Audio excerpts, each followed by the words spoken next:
Hi friends, welcome back to study classes. तो my dear friends, आज के इस सेशन में डिस्कस करने वाले हैं बिजनेस एनवायरनमेंट और इंटरनेशनल बिजनेस के सवाल जो कि पूछे गए थे यूजीसी नेट मार्च 2023 एग्जामिनेशन के अंदर। तो आइए फटाफट से अपने सवालों पर डिस्कशन को स्टार्ट करते हैं। चलिए, तो यहाँ पे हमारे पास सवाल है, which one of the following non tariff barrier is to be adequately addressed by India while signing FTA with any country that has potential to import fruits, vegetables and other plant based products from India? Options are phytosanitary regulations, sanitary regulations, complex registrations, restrictive customs procedure. So my dear friends, यहाँ पे हमारी जो सीधी सीधी बात हो रही है वो phyto sanitary regulations की बात हो रही है। तो आपकी जो फाइटो सैनिटरी रेगुलेशंस होती हैं वो जुड़ी होती है जो आपकी फ्रूट्स, वेजिटेबल्स और प्लांट बेस्ड प्रोडक्ट से जुड़ी होती है। तो ऐसी रेगुलेशंस को इंडिया को ध्यान में देना पड़ेगा कि अगर कोई ऐसी कंट्री है तो ऐसा ना हो कि इंडिया उसको कुछ ऐसा फ्रूट्स वेजिटेबल्स भेजना चाहे और इन पे वो कुछ रिस्ट्रिक्शन लगा दे कि वो कई केस में आपका पेस्टिसाइड लेवल ज्यादा है, आपने इसके अंदर ये चीज को ध्यान में नहीं रखा, ये हमारे कंज्यूमर्स के लिए अनसेफ है। तो ऐसी रिस्ट्रिक्शंस कोई लगा सकता है। तो वो सारी चीजें आपकी फाइटो सैनिटरी रेगुलेशंस के अंदर आ जाती है। तो करेक्ट आंसर यहाँ पे ऑप्शन नंबर 1 जो है वो बनेगा। So my dear friends, WTO के जो एग्रीमेंट्स हैं उसमें सैनिटरी फाइटो सैनिटरी रेगुलेशंस दोनों आती हैं। और फाइटो सैनिटरी जो है ना वो आपके प्लांट हेल्थ से जुड़ी होती है और आपकी जो सैनिटरी वाली है वो आपकी ह्यूमन और एनिमल हेल्थ से जुड़ी होती है। तो इस चीज को आपको ध्यान में रखना है, हो सकता है दोबारा भी इन पे एग्जामिनेशन में सवाल आ जाए। चलिए, तो यहाँ पे सवाल है, according to the Heckscher Ohlin in theory which one of the following statement is correct? Options यहाँ पे दिए गए। Trade should take place among the countries that have greater difference in their factor endowments. तो पहली statement आपकी बिल्कुल सही है।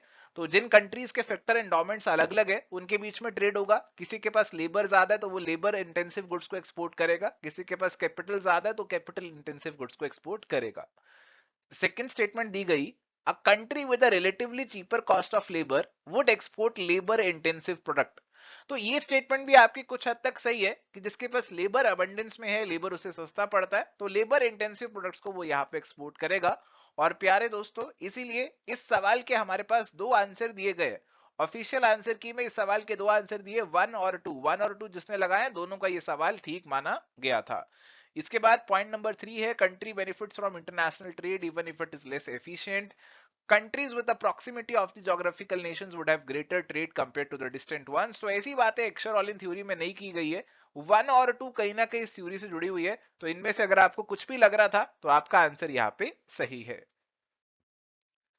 And my dear friends, Heckscher Ohlin theory जिसे फैक्टर प्रपोर्शन या फिर फैक्टर एंडोमेंट थ्योरी भी कहा जाता है, डिटेल में आपके साथ कोर्स में डिस्कस की गई थी। तो आई होप अगर आपने इस थ्योरी को पढ़ा होगा तो इस सवाल में आपको कोई दिक्कत नहीं आई होगी। चलिए, तो यहाँ पे सवाल है, which one of the following free trade agreement FTA was signed in February 2022 and came into force in May 2022? Okay, तो कौन सा एफटीए यहाँ पे हमारा फेब में साइन हुआ और मई में इनफोर्स आ गया? ऑस्ट्रेलिया का है, यूएई का है, नेपाल का है और सिंगापुर का है। तो माय डियर फ्रेंड्स, रिसेंटली जो अभी ये एफटीए न्यूज में था, that is India UAE CEPA. तो ये अभी न्यूज में था और ये आपका मई में इनफोर्स आया। तो एक कोर फैक्ट है, करंट अफेयर से जुड़ा हुआ सवाल है। जिसको पता था उसे पता था, जिसको नहीं पता उसे नहीं पता, उसका गलत हो गया होगा। करेक्ट आंसर यहाँ पे ऑप्शन नंबर 2 का बनेगा। एंड माय डियर फ्रेंड्स, आपकी ये वाली न्यूज एवर स्टडी के करंट अफेयर्स मॉड्यूल में भी कवर अप की गई थी। मई के मॉड्यूल में आपको बताया गया था कि इंडिया यूएई का जो सीपा है, it has come into force, it has entered into force. तो अगर आपने उसे देखा था तो आई होप इस सवाल को आपने आसानी से हैंडल कर लिया होगा। चलिए, यहाँ पे सवाल है, government of India on 27/9/2022 extended the foreign trade policy 2015 to 20 up to which of the following on account of the volatile global economic and geopolitical situation and currency fluctuations. तो आप बेसिकली हमसे पूछ रहे हैं कि फॉरेन ट्रेड पॉलिसी जो हमारी 2020 वाली थी उसे कहां तक एक्सटेंड किया 27 सितंबर 2022 को। देखो, इस पॉलिसी को जो ना एक्सटेंड किया गया था, इट वाज एक्सटेंडेड टिल 31 मार्च 2023 और इसके बाद हमारे पास नई पॉलिसी अब आ चुकी है। तो यहाँ पे ऑप्शंस में अगर आप देखें तो कोई भी ऑप्शन सही नहीं था और इसीलिए इस सवाल को जो है ड्रॉप कर दिया गया था और इसका कोई आंसर एनटीए की तरफ से ऑफिशियल आंसर की में नहीं दिया गया था। तो इसके मार्क्स सभी को मिले थे। फिलहाल आपको मालूम ये होना चाहिए कि 31 मार्च 2023 तक इसे एक्सटेंड कर दिया गया था। एंड माय डियर फ्रेंड्स, ये चीज भी आपके कोर्स में कवर्ड थी। हालांकि ये सवाल ड्रॉप हो गया, बट कंसेप्ट आपके कोर्स में डिस्कस था। अभी आपको नई फॉरेन ट्रेड पॉलिसी जो है उसे भी अच्छे से डिस्कस करना होगा, उसे भी अच्छे से कवर अप करना होगा। चलिए अगले सवाल की ओर आते हैं। Match list one with list two. List one और लिस्ट टू हमें यहाँ पे दे रखी है। लिस्ट वन में हमारे पास है सीओपी 27 और लिस्ट टू में है सीओपी 27 एक्शन प्लान। अब ये सवाल वैसे इंटरनेशनल बिजनेस से प्योरली जुड़ा हुआ तो नहीं है, एनवायरमेंट से जुड़ा हुआ ज्यादा सवाल है, बट स्टिल अगर पेपर में पूछा है तो कुछ दिमाग तो हम लगा सकते हैं। चलिए लगाते हैं दिमाग। मिटिगेशन, कैपिटलाइज टेक्नोलॉजी और कैपेसिटी बिल्डिंग। ठीक है जी, मिटिगेशन को आप किससे जोड़ेंगे? मिटिगेशन मतलब मिटिगेट करना है, हमें किसी चीज को कंट्रोल करना है, कम करना है, तो आप इसे 3 से मैच कर सकते हैं, phase down unabated coal power. Capitalize, तो कैपिटलाइज मतलब कुछ पैसे से जुड़ा हुआ है, तो कुछ फंड वगैरह से जोड़ सकते हैं, तो 4 से आप इसे मैच कर सकते हैं, बी को 4 से मैच कर सकते हैं जी, loss and damage fund. Technology, technology से हमें सोल्यूशन लेकर आना है, तो हमें क्लाइमेट नो हाउ सोल्यूशंस चाहिए, टेक्नोलॉजी का इस्तेमाल करके निकलेंगे, तो सी को आप 1 से मैच कर सकते हैं। कैपेसिटी बिल्डिंग, तो हमें कैपेसिटी बढ़ानी है, यानी कि ज्यादा लोगों को अपने साथ जोड़ना है ताकि क्लाइमेट जो एक्शन है उसे हम अच्छे से ले सके। Empowering all the stakeholders to engage in climate action, तो आप डी को 2 से मैच कर लेते, तो लॉजिकली आपकी सीक्वेंस यहां पे ऐसे बन जाती और ऑप्शन नंबर 3 करेक्ट आंसर आप लगा लेते। चलिए तो यहां पे सवाल है, sequence the following different settlement stages of the WTO dispute settlement system. तो हमारा जो डब्ल्यूटीओ का डिस्प्यूट सेटलमेंट सिस्टम है उसके जो स्टेजेस होते हैं उनको करेक्ट ऑर्डर में आपको यहाँ पे अरेंज करना है। तो यहाँ पे retaliation, implementation, panel review, appellate और कंसल्टेशन ये आपको दे रखे हैं। देखो डब्ल्यूटीओ के अंदर सबसे पहला जो ऑब्जेक्टिव रहता है वो रहता है कंसल्टेशन, कि आप एक दूसरे से कंसल्टेशन करें, सलाह मशवरा करें और उसी से डिस्प्यूट को सॉल्व कर ले। तो सबसे पहले आपका यहाँ पे ई आने वाला है, बट अगर आपका कंसल्टेशन से सॉल्व नहीं हो रहा है तो फिर आप पैनल की तरफ जाते हैं, एक पैनल बनाया जाता है और वो पैनल जो है आपकी बात सुनता है और उसके अकॉर्डिंग अपना यहाँ पे डिसीजन दे देता है। आप उस डिसीजन को एक्सेप्ट कर सकते हैं या फिर उसके अगेंस्ट आप अपील भी डाल सकते हैं, अपीलेट अथॉरिटी में अपील भी आप यहाँ पे डाल सकते हैं। और यहाँ पे जो भी फाइनल डिसीजन निकल कर आएगा उसको क्या किया जाएगा, उसे इंप्लीमेंट किया जाएगा, उसे दोनों कंट्रीज को मानना पड़ेगा। और अगर मान लीजिए कोई कंट्री उसे इंप्लीमेंट नहीं करती है तो फिर दूसरी कंट्री उसके अगेंस्ट रिटेलिएशन भी कर सकती है। तो ऐसा यहाँ पे सीक्वेंस आपको देखने को मिलेगा। तो ये सीक्वेंस आपका जो बन रहा है, ये बन रहा है जी आपके ऑप्शन नंबर 3 में, इसमें आपका ई सी डी बी ए का सीक्वेंस बन रहा है जो कि हमने यहाँ पे अभी डिस्कशन में बनाया। तो करेक्ट आंसर यहाँ पे आपके पास बनेगा ऑप्शन नंबर 3 का। एंड माय डियर फ्रेंड्स, यहाँ पे आपके साथ जो डब्ल्यूटीओ का डिस्प्यूट सेटलमेंट प्रोसीजर है कोर्स में भी डिटेल में डिस्कस किया गया है, कंसल्टेशन, पैनल, अपील, इंप्लीमेंटेशन, ये सब चीजें आपके साथ कोर्स में भी डिस्कस की गई थी। तो अगर आपको ये चीजें मालूम थी तो आपने इस सवाल को आसानी से टैकल कर लिया होगा। तो कोर्स को अच्छे से पढ़ना है और आपके लिए सवाल काफी हद तक आसान हो जाएंगे। अक्सर हम कोर्स को अच्छे से पढ़ते नहीं है और फिर पेपर पास नहीं होता और फिर नाराज हो जाते हैं। तो आपके कोर्स में काफी सारी चीजें आपको ऑलरेडी कराई हुई है, आपको उन्हें अच्छे से करके जाना है ताकि आपको एग्जामिनेशन टाइम में वो चीजें ध्यान में रहें। चलिए सवाल है, arrange the following industry verticals in the ascending order, यानी कि इंक्रीजिंग ऑर्डर, मतलब सबसे कम सबसे पहले आएगा फिर उसके बाद वाले उसके बाद, in the ascending order of their weights in the index of the core industries in India. देखो हमारे देश में ना एक आईआईपी है, index of the industrial production, और उसके अंदर हमारे जो कोर इंडस्ट्रीज हैं उनको अराउंड 40% की वेटेज दी गई है। और कोर इंडस्ट्रीज के अंदर भी हमारे पास फर्दर यहाँ पे अलग अलग इंडस्ट्रीज आती हैं, 8 कोर इंडस्ट्रीज, 8 कोर सेक्टर्स हमारे पास आ जाता है, जिसमें से 5 यहाँ पे दे रखे हैं। और इनमें हमारे पास अगर हम बात करें सबसे ज्यादा वेटेज की, तो सबसे ज्यादा वेटेज जो दी जाती है वो हमारे पास दी जाती है जी रिफाइनरी प्रोडक्ट को। रिफाइनरी प्रोडक्ट को सबसे ज्यादा वेटेज दी जाती है और सबसे कम वेटेज होती है आपकी सीमेंट और फर्टिलाइजर्स की। ओके, तो हमें यहाँ पे सबसे कम वाला पहले रखना है, तो सीमेंट सबसे पहले होगा और रिफाइनरी आपका सबसे बाद में होगा। और ये सीक्वेंस हमें ऑप्शन नंबर 3 में देखने को मिल रही है, तो ऑप्शन नंबर 3 आपका करेक्ट सीक्वेंस यहाँ पे बन जाएगा, करेक्ट आंसर यहाँ पे बन जाएगा। तो एक सवाल ये आपसे पूछा गया, आई थिंक ये इनडायरेक्टली करंट अफेयर्स पे बेस्ड है क्योंकि ये इंडेक्स आपका काफी न्यूज में रहता है, तो आई होप इसी से इन्होंने सवाल को पिकअप कर लिया। अगेन कुछ अनएक्सपेक्टेड सवाल हमेशा पेपर में आते हैं, बट अभी ये एक बार पेपर में आ गया तो आपको एक बार इसे देख लेना चाहिए, हो सकता है आगे भी इससे जुड़ा कोई सवाल पूछ लें। चलिए अगला सवाल है, monetary policy on its own cannot influence economic growth but can only support it by creating congenial factors.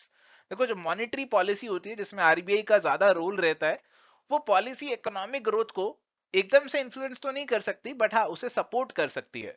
वो आपके पॉलिसी रेट्स को चेंज कर सकती है, जिससे हमारी देश की जो इकोनॉमी है वो फ्यूचर में ग्रो कर सकती है। डायरेक्टली ग्रो तो नहीं करा सकती, बट हाँ सपोर्टिंग कंडीशंस क्रिएट करा सकती है।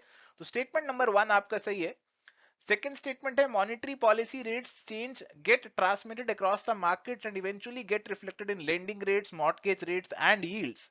तो देखो एक बार आरबीआई ने मॉनेटरी पॉलिसी में कुछ रेट में चेंज किया तो वो धीरे धीरे हमारी मार्केट में ट्रांसमिट होता है। अगर आरबीआई ने रेट बढ़ा दिए, धीरे धीरे आपके लेंडिंग रेट भी बढ़ जाएंगे।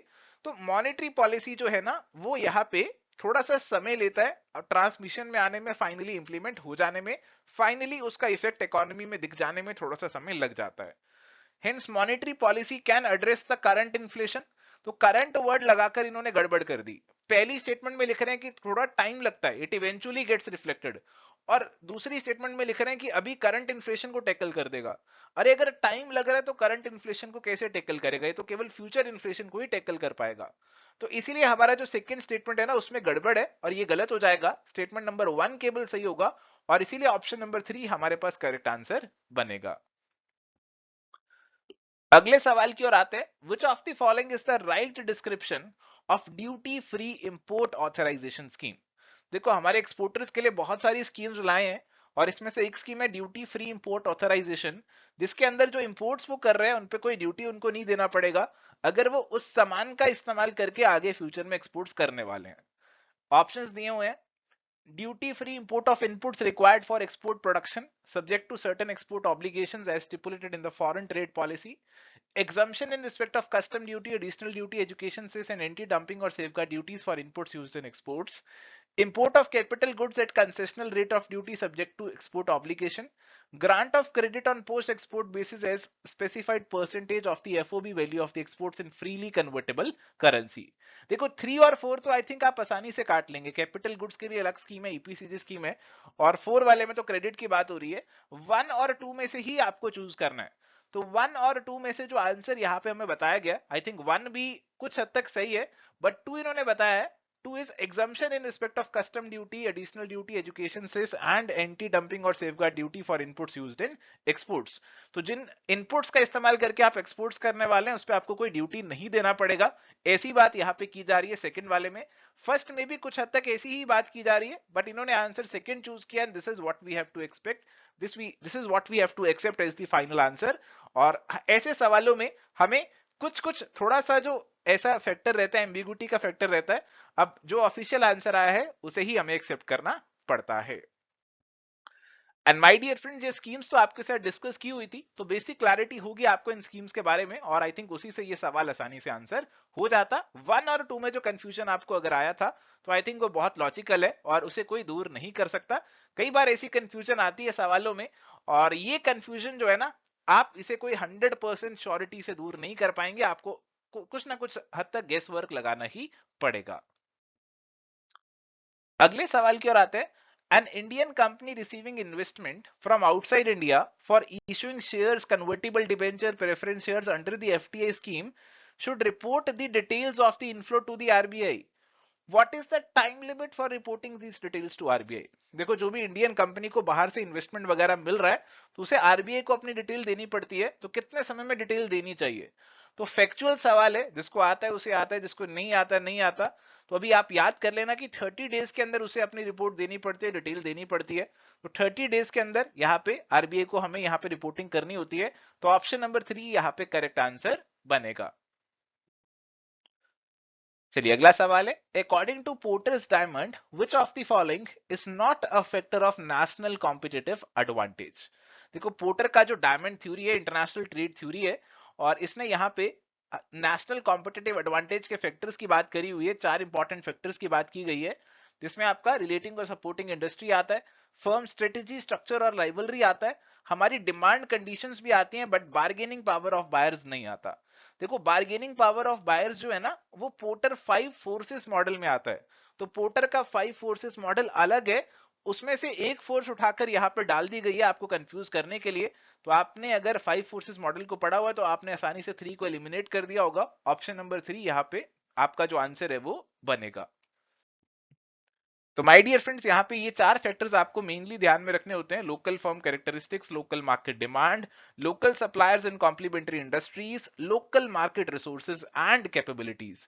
तो ये पोर्टर की डायमंड या फिर नेशनल कॉम्पिटिटिव एडवांटेज थ्योरी में आते हैं। इसके अलावा आपका जो 5 फोर्सेस मॉडल है वो अलग है और उस पर भी काफी बार एग्जाम में सवाल आ चुके हैं, तो उसको भी आपको अच्छे से करना चाहिए। अगला सवाल बहुत ही आसान है। Which one of the following institutions is not a part of the World Bank Group? तो हमेशा आपसे बात करता हूं कि वर्ल्ड बैंक ग्रुप के अंदर 5 इंस्टीट्यूशंस आते हैं।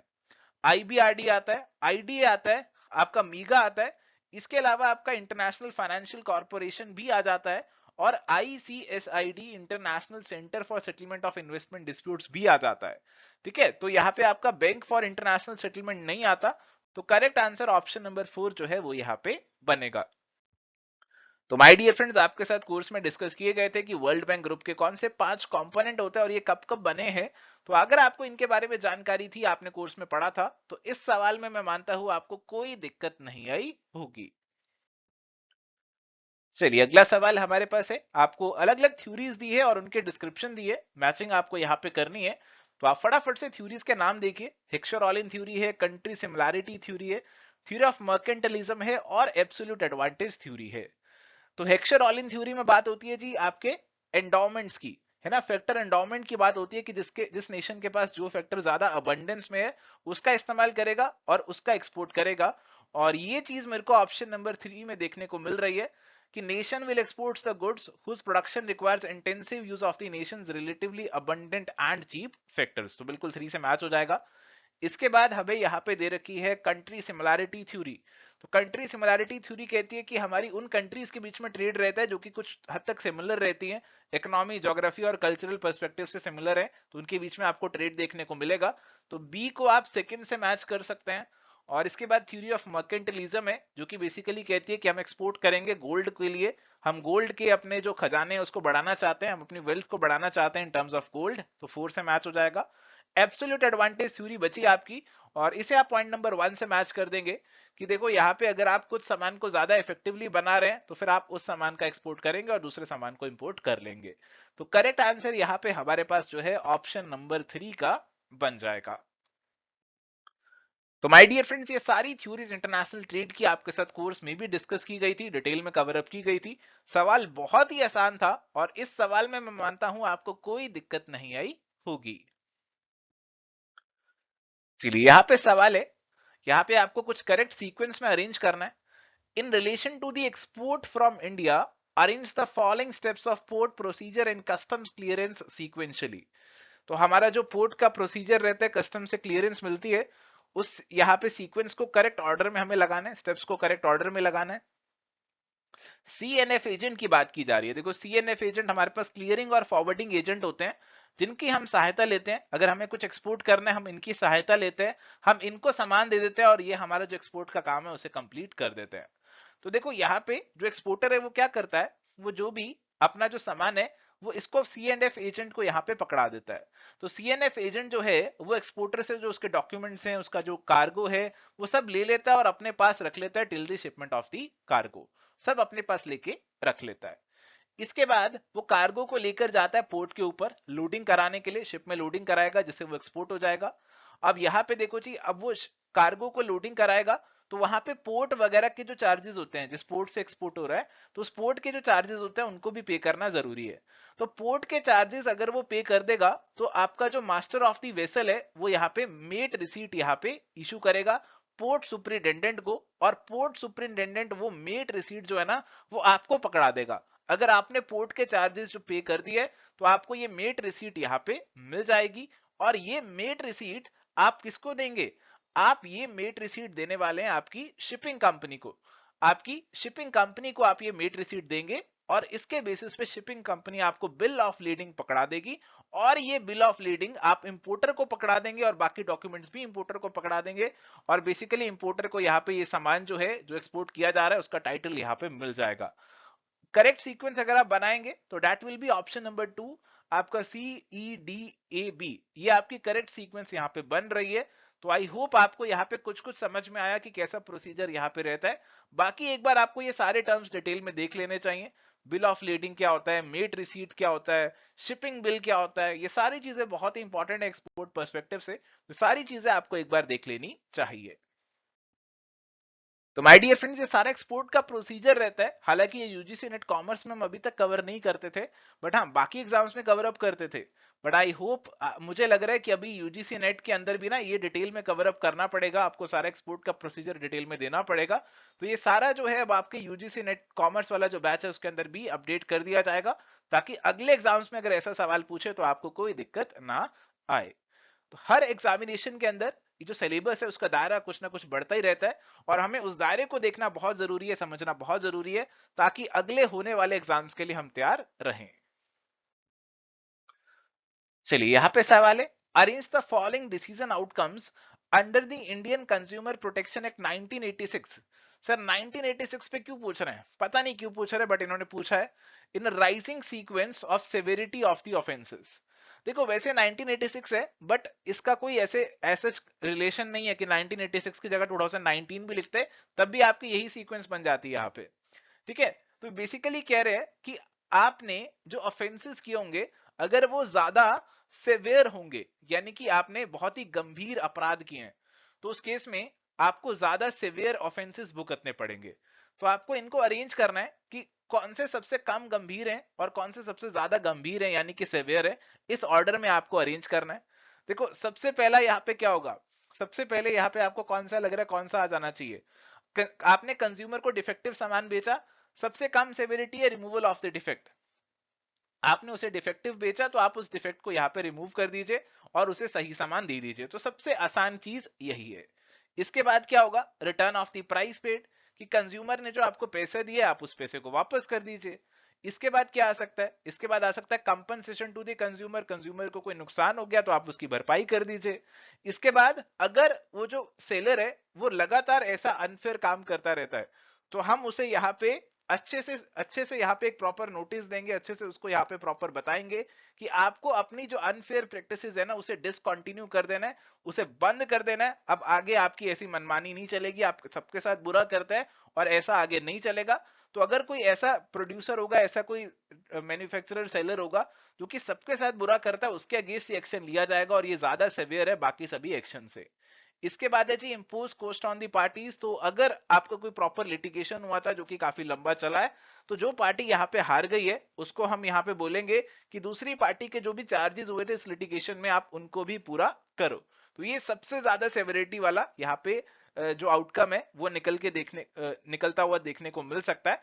तो अगर आप करेक्ट सीक्वेंस में यहाँ पे लगाएंगे तो करेक्ट सीक्वेंस आपकी क्या बनेगी, करेक्ट सीक्वेंस आपकी बनेगी ऑप्शन नंबर 2 के अंदर, जिसमें आपको सबसे पहले रिमूवल ऑफ डिफेक्ट आ रहा है, फिर रिटर्न ऑफ प्राइस आ रहा है, फिर कंपनसेशन टू कंज्यूमर आ रहा है, फिर डिसकंटिन्यूएशन ऑफ अनफेयर प्रैक्टिस, और फिर आ रहा है जी impose cost on the parties. तो my dear friends, consumer protection act 2019 जो आपके साथ डिस्कस किया था उसमें भी ये सारी चीजें हैं कि कंज्यूमर कमीशन आपको क्या क्या रिलीफ प्रोवाइड करता है, ये सारे रिलीफ आपको बताए गए थे। और देखो वैसे तो यहाँ पे कोई ऐसा सीक्वेंस वाला काम तो नहीं था, बट आजकल देखने को मिल रहा है कि एग्जामिनर नॉर्मल जो चीजें लिखी होती है उनको भी स्टेप्स की फॉर्म में पूछ रहा है। ऐसे पूछना नहीं चाहिए, कोई ऐसे सीक्वेंस वाली बात नहीं होनी चाहिए, बट फिर भी वो नॉर्मल जो चीजें लिखी हुई है उनको भी स्टेप्स की फॉर्म में पूछना शुरू कर रहा है। तो आपको ऑर्डर ध्यान रखना यहाँ पे जरूरी हो गया है। हालांकि आप थोड़ा सा दिमाग लगाते तो शायद इस सवाल को आंसर कर ही लेते, कोई दिक्कत ज्यादा ना आती, बट फिर भी आपको चीजों को ध्यान में रखना अब जरूरी हो गया है कि जिस ऑर्डर में आप पढ़ रहे हैं उसी ऑर्डर में ध्यान में रखें, तो एग्जाम में आपका समय जरूर बचेगा और आपके आंसर जरूर सही हो जाएंगे।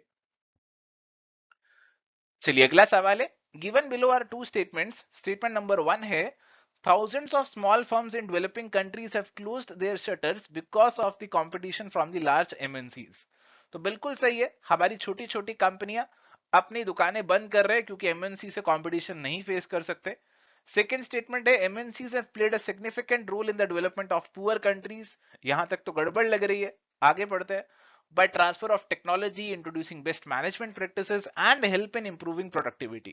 तो देखो MNCs के कुछ फायदे भी हैं, कुछ नुकसान भी हैं. पहले पॉइंट में कुछ नुकसान की बात की गई थी और सेकंड पॉइंट में फायदों की बात करी है कि हमारे देश में अगर MNCs आती हैं तो बढ़िया टेक्नोलॉजी लेकर आती है, बढ़िया मैनेजमेंट प्रैक्टिसेस लेकर आती हैं, प्रोडक्टिविटी भी बढ़ जाती है. तो सेकंड स्टेटमेंट भी आपकी सही हो जाती है. तो करेक्ट आंसर यहाँ पे आपका बन जाता है ऑप्शन नंबर 1 का. सो थैंक यू प्यारे दोस्तों, ये था जी आज का हमारा डिस्कशन जिसमें हमने बिजनेस एनवायरनमेंट और इंटरनेशनल बिजनेस से जुड़े हुए सवाल आपके साथ डिस्कस किए. आई होप ये सवाल डिस्कस करके आपको बेनिफिट जरूर हुआ होगा.